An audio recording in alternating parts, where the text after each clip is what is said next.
কিন্তু কি নিয়ে তোমাদের এই লড়াই? কাছে দখলদারি নিয়ে। সে কি আমাদের দখলদারি নিয়ে? আমরা কি নিজেদের দায় নিজেরা বহন করতে পারি না? তাহলে আমি বা চুপ করে বসে থাকি কি করে? আমি তো তোমাদের কথা জানি না, আমি শুধু জানি এ আমাদের অধিকারের লড়াই, এ লড়াই স্বার্থে, এ লড়াই বাঁচা, তাই আমাকে যে যেতেই হবে বন্ধু। কোন নিরাপত্তাহীনতা সহসা উপস্থিত হলো বন্ধু? নিরাপত্তা নিরাপত্তা ছিল কবে, কোথায়?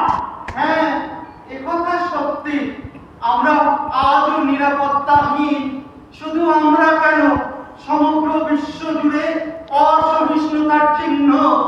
আচ্ছা, শক্তিশালী রাষ্ট্রগুলো কি চাইলে পারে না নিজেদের মধ্যে সুসম্পর্ক বজায় রেখে বিশ্বে মানব অধিকারের ভিত মজবুত করতে? আধিপত্যের লোভ আর সামরিক শ্রেষ্ঠত্ব প্রমাণে বেড়াচিময় উঠেছে সবাই। আমরা কেন বলছি এসব কথা? আমরা তো নিরুপায় বন্ধু, মুখ অধিক উত্তলিকা। কি করতে পারি আমরা? শক্তি রাষ্ট্রণে ক্ষয়ক্ষতির দায় পূরণ ছাড়া। তবু যেতে হবে।